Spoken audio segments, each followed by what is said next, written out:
আসসালামু আলাইকুম শিক্ষার্থীবৃন্দ, সবাইকে নতুন আরেকটি ভিডিওতে স্বাগতম। আজকের ক্লাসটার দিকে সবার একটু বিশেষ মনোযোগ আকর্ষণ করার অনুরোধ জানানো হলো। আজকে গুরুত্বপূর্ণ একটা জিনিস নিয়ে আলোচনা করা হবে।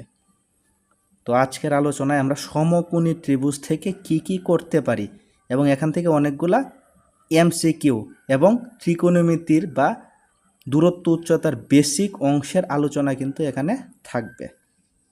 তো কথা না বাড়িয়ে শুরু করা যাক। প্রথমত আমি এখানে একটা সমকোণী ত্রিভুজ আঁকলাম। সমকোণী ত্রিভুজ কি আমাদের প্রথমত এই জিনিসটা জানতে হবে। তো সমকোণী ত্রিভুজের আগে আমাদের আরও জানা জরুরি ত্রিভুজ কি। ত্রিভুজ হচ্ছে তিনটা বাহু দ্বারা আবদ্ধ ক্ষেত্র। শুধু তিনটা বাহু থাকলেই হবে না, তিনটা বাহু দ্বারা ক্ষেত্রটা আবদ্ধ হতে হবে।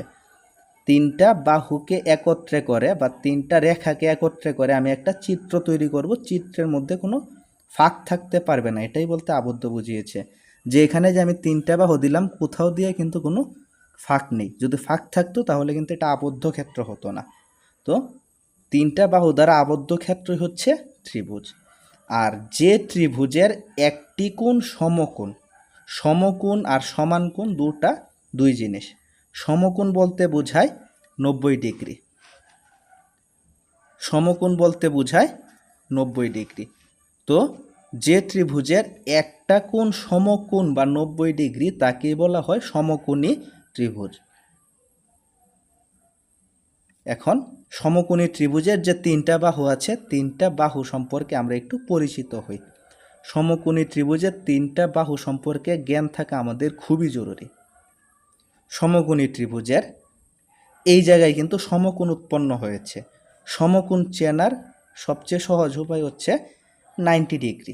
90 ডিগ্রি কোণ যদি আমরা মেপে পাই তাহলে ওই জায়গায় সমকোণ উৎপন্ন হয়েছে। তো সমকোণী ত্রিভুজের যে জায়গায় সমকোণ উৎপন্ন হবে ওই জায়গার বা 90 ডিগ্রি কোণ যে জায়গায় থাকবে ওই জায়গার বিপরীতে যে বাহুটা থাকবে, বিপরীতে মানে যেই পাশে কোণ আছে তার অন্য দিকে যে বাহুটা থাকবে এটাকে বলা হয় অতিভুজ। সমকোণী ত্রিভুজের সমকোণের বিপরীতের বাহুকে বলা হয় অতিভুজ। আচ্ছা, তারপর বাকি যে দুইটা কোণ আছে, দুইটা কোণের মধ্য থেকে যে জায়গায় কোণের মান দেওয়া থাকবে ওই কোণের সাপেক্ষে বিপরীত বাহুকে আমরা বলবো লম্ব অথবা বিপরীত বাহু। কোণের সাপেক্ষে বিপরীত বাহুকে আমরা বলবো লম্ব বা বিপরীত বাহু। সমকোণ ছাড়া অন্য কোনো জায়গায় কোণ থাকলে, যদি কোণ এই জায়গায় দেয়া থাকতো তাহলে এটাকে আমরা বলতাম লম্ব বা বিপরীত বাহু। যেহেতু এই জায়গায় আমি কোণ দিয়েছি থিটা কোণ, তো এই থিটা কোণের সাপেক্ষে এটা হচ্ছে লম্ব বা বিপরীত বাহু। আর থিটা কোণের সাপেক্ষে যে বাহুটা আছে ওইটাকে বলা হয় সন্নিহিত বাহু বা ভূমি। এটা মনে রাখতে হবে। সমকোণের বিপরীত বাহু হচ্ছে বা 90 ডিগ্রির বিপরীত বাহু হচ্ছে অতিভুজ। সোজা যে রেখাটা আছে ওই রেখার মধ্যে যে কোণ উৎপন্ন হয়েছে ওই কোণটাই 90 ডিগ্রি। সোজা একটা লম্ব উৎপন্ন হবে 90 ডিগ্রির মধ্যে। তো লম্বের বিপরীতে যে বাহুটা আছে ওইটা অতিভুজ। আর দুইটা কোণের মধ্য থেকে এই দুইটা কোণ হচ্ছে সূক্ষ্মকোণ, এটা সমকোণ, ওই দুইটা সূক্ষ্মকোণ। তো দুইটা সূক্ষ্মকোণের মধ্যে একটা সূক্ষ্মকোণের বিপরীতে, ওই সূক্ষ্মকোণের সাপেক্ষে ওই সূক্ষ্মকোণের বিপরীতে থাকে লম্ব বা বিপরীত বাহু। আর ওই সূক্ষ্মকোণের সাথে যে বাহুটা থাকে ওইটাকে বলে ভূমি বা সন্নিহিত বাহু। তাহলে আমি এক কথায় আবার বলছি, সমকোণের বিপরীতে অতিভুজ, আর সন্নিহিত কোণের বিপরীতে লম্ব, আর সন্নিহিত কোণ যেদিকে ভূমিও এই দিকে। আমি যদি এখানে কোণ দিই তাহলে অতিভুজ ঠিক থাকবে, এটা হয়ে যাবে ভূমি আর এটা লম্ব। তো এই বাহুগুলোর উপর ভিত্তি করে তিনটা সূত্র আমরা লিখতে পারি। তো একটা সূত্র হচ্ছে সাইন থিটা সমান লম্ব বাই অতিভুজ, তারপর আছে কস থিটা সমান ভূমি বাই অতিভুজ, এবং ট্যান থিটা সমান লম্ব বাই ভূমি। তিনটা সূত্রের মধ্যে কখন কোন সূত্র ব্যবহার করতে হবে ওইটা নির্ভর করবে আমার কোন বাহুর চাহিদা বা প্রয়োজন।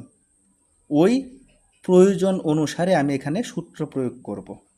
এই তিনটা সূত্রের মধ্যে তিনটা থেকে আরও তিনটা সূত্র প্রয়োগ করা যায়, যেমন কট, সেক এবং কোসেক। সাইনের বিপরীতে কোসেক থাকবে, কজের বিপরীতে সেক থাকবে, ট্যানের বিপরীতে কট থাকবে।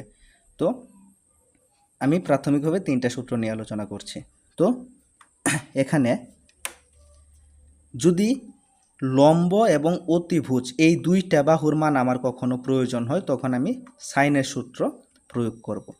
যদি কখনো আমার ভূমি এবং অতিভুজ এই দুইটা মানের প্রয়োজন হয়, তখন আমি এই কস থিটার সূত্রটা প্রয়োগ করব। আর যদি কখনো লম্বভূমির প্রয়োজন হয়, তখন আমি ট্যান থিটার এই সূত্রটা প্রয়োগ করব। তাহলে ভূমির চাহিদা অনুযায়ী বা আমার প্রয়োজন অনুযায়ী আমি সূত্র প্রয়োগ করব। আমার যা দরকার ওই অনুসারে আমি সূত্র প্রয়োগ করব। আরেকটা আছে পিথাগোরাসের উপপাদ্য। এই সূত্রটা প্রয়োগ করতে হবে যখন সমকোণী ত্রিভুজের দুইটা বাহু দেওয়া থাকবে আর একটা বাহু বের করার কথা আমাকে বলবে। এই সূত্রগুলো হচ্ছে একটা বাহু আর একটা কোণ দেওয়া থাকলে এই সূত্র, একটা বাহু এবং একটা কোণ দেওয়া থাকলে অপর কোনো বাহুর মান বাইর করার কথা বললে এই সূত্র। আর এই সূত্র হচ্ছে সমকোণী ত্রিভুজের দুইটা বাহু থেকে অপর একটা বাহু নির্ণয় করার ক্ষেত্রে এই সূত্র আমরা প্রয়োগ করতে পারি। অতিভুজ স্কয়ার সমান লম্ব স্কয়ার প্লাস ভূমি স্কয়ার। তো এখানে একটা বিষয় যে সমকোণী ত্রিভুজের ক্ষেত্রে আমি বলেছিলাম একটা কোণ 90 ডিগ্রি, সমকোণ মানে 90 ডিগ্রি, সমকোণী ত্রিভুজের একটা কোণ 90 ডিগ্রি। এখন সমকোণী ত্রিভুজের ক্ষেত্রে আমি বলেছিলাম যে সমকোণী ত্রিভুজ হওয়ার আগে কিন্তু এটা একটা ত্রিভুজ। তো ত্রিভুজের শর্ত হচ্ছে তিনটা বাহু থাকবে। তো তিনটা বাহু যদি থাকে তাহলে তিনটা কোণও ওই আবদ্ধ ক্ষেত্রের মধ্যে উৎপন্ন হবে। যে আবদ্ধ ক্ষেত্রের বাহু জয়টা ওই আবদ্ধ ক্ষেত্রের কোণও ঠিক ততটাই। যদি পঞ্চভুজের কথা বলে, আবদ্ধ পঞ্চভুজের কথা বলে, তো পঞ্চভুজের বাহু 5টা, ওই হিসেবে পঞ্চভুজের কোণও 5টা থাকবে। চতুর্ভুজের বাহু 4টা, তো চতুর্ভুজেরও কোণ 4টা থাকবে। যে চিত্রের বাহু জয়টা ওই চিত্রের কোণও ঠিক ততটা। তো সমকোণী ত্রিভুজের একটা কোণ আমরা সমকোণ বুঝলাম, তাহলে বাকি দুইটা কোণ কি? তো ওইটা জানার আগে আমার জানতে হবে সমকোণী ত্রিভুজের টোটাল তিনটা কোণের পরিমাণ কত। ত্রিভুজের তিনটা কোণের পরিমাণ সবসময় 180 ডিগ্রি। ত্রিভুজের তিন কোণের পরিমাণ 180 ডিগ্রি। তো এর মধ্যে এটা যদি 90 ডিগ্রি হয় তাহলে বাকি দুইটা মিলিয়ে 90 ডিগ্রি। বাকি দুইটা মিলিয়ে 90 ডিগ্রি বলতে আবার এরকম না যে এটা 45 আর এটা 45, এটা শিওর নাই। হতে পারে এটা 30, এটা 60, হতে পারে এটা 45, এটা 45, এটা হতে পারে 70, এটা হতে পারে 20। অর্থাৎ দুইটা বন্টন করে নেবে 90 ডিগ্রিকে, একাই 90 ডিগ্রির দখলে থাকবে। আর এই দুইটা কোণের মধ্য থেকে ভাগ বাটোয়ারা হবে, এই দুইটা কোণের মধ্য থেকে 90 ডিগ্রি ভাগাভাগি হবে। এ যদি থাকে 10 ডিগ্রি তাহলে 90 থেকে বাকি থাকে 80, তো এ নিঃসন্দেহে 80 ডিগ্রি যদি এটা সমকোণী ত্রিভুজ হয়। তাহলে সমকোণী ত্রিভুজের একটা 90 ডিগ্রি আর বাকি দুইটা কোণের সমষ্টি 90 ডিগ্রি। এখন কোণের মাধ্যমে কোন বাহু বড় কোন বাহু ছোট ওইটাও আমরা নির্ণয় করতে পারি। এটা অনেকগুলো এমসিকিউর মধ্যে থাকে, তো এই জিনিসটা নিয়ে আমরা আলোচনা করি। সমকোণী ত্রিভুজের তিনটে বাহুর মধ্যে সবচেয়ে বড় বাহু হচ্ছে অতিভুজ, এটা নিয়ে কোনো সন্দেহ নেই। আরও সহজ করে বললে সমকোণী ত্রিভুজের সবচেয়ে বড় কোণ হচ্ছে সমকোণ। তো সমকোণ যদি সবচেয়ে বড় কোণ হয় তাহলে ওই বড় কোণের বিপরীত যে বাহুটা ওইটা সবচেয়ে বড় বাহু হবে। অর্থাৎ কোণের বিপরীতে বাহুগুলার অবস্থান, কোণ সবচেয়ে বড় তাহলে ওই কোণের বিপরীত বাহুটাও সবচেয়ে বড়। এখন এই দুইটা কোণের ক্ষেত্রে আসা যাক। তো এই দুইটা কোণের মধ্যে যদি তুলনামূলক এইটা বড় থাকে তাহলে এর বিপরীত বাহুটা তুলনামূলক বড় থাকবে আর এটা ছোট থাকবে। ধরা যাক এটা 60 ডিগ্রি, তাহলে এটা 30 ডিগ্রি। তো এটা 60 আর এটা যদি 30 হয় তাহলে 30 এ ছোট, এ যদি ছোট হয় তাহলে এ ছোট হয়ে যাবে, অর্থাৎ এই জায়গায় বড়। আর এত সবচেয়ে বড়। অতিভুজ নিয়ে কোনো কথাই নেই, অতিভুজ সবসময় সবচেয়ে বড়। বাকি দুইটা নিয়ে আমরা একটু কনফিউশনে থাকব। তো দুইটার কনফিউশন দূর করার জন্য আমরা কোণের দিকে ফোকাস করব। এই দুইটা কোণের মধ্যে যেই জায়গায় কোণ বড় পাওয়া যাবে ওর বিপরীত বাহুটা বড় হবে তুলনামূলক। তো এই দুইটার তুলনা করতে গেলে যদি এখানে 60 ডিগ্রি হয় তাহলে এই বাহু বড়, যদি এখানে 30 ডিগ্রি হয় এই বাহু বড়, আর যদি 45 ডিগ্রি হয় তাহলে এখানে 45, সেই ক্ষেত্রে দুইটাই সমান হয়ে যাবে। তো কোণের বিপরীতে যে বাহুটা থাকবে ওই বাহুটা কিন্তু ওই কোণের উপর নির্ভর করবে। কোণ যদি অপর কোণের পরিমাণের তুলনায় বড় হয় তাহলে বিপরীত বাহুটাও বড় হবে, আর যদি কোণের পরিমাণ অপর কোণের তুলনায় ছোট হয় তাহলে তার বিপরীত বাহুটাও ছোট হবে। আর যদি কোণ সমান হয় তাহলে দুইটা বাহুই সমান হবে। তাহলে আমি যদি বলি যে এই কোণের মান 20 ডিগ্রি, এই কোণের মান 20 ডিগ্রি, তাহলে সিরিয়ালে কিভাবে হয়, আমি যদি বড় থেকে ছোট সাজাই তাহলে এখানে 20 ডিগ্রি আসলে এটা সবচেয়ে বড়, দ্বিতীয়ত এটা, যেহেতু এখানে 20 ডিগ্রি তাহলে এখানে 70 ডিগ্রি, অর্থাৎ এটা বড় হবে। তো এই হিসাবে এটা প্রথম, এটা দ্বিতীয় এবং এটা তৃতীয়।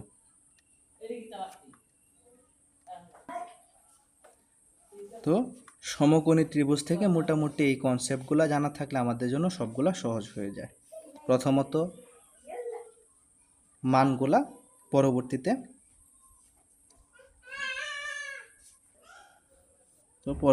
এই মানগুলা আমাদের জানার মধ্যে যদি কোনো সমস্যা থাকে তাহলে আমাকে জানাতে পারো। আর আজকের কনসেপ্টটা খুবই গুরুত্বপূর্ণ একটা জিনিস, ত্রিভুজ সম্পর্কে খুঁটিনাটি সবগুলা বিষয় এখানে তুলে ধরা হয়েছে। যদি তারপরে কোনো বিষয় নিয়ে কারো কোনো মতামত থাকে তাহলে জানাতে পারো। ধন্যবাদ সবাইকে।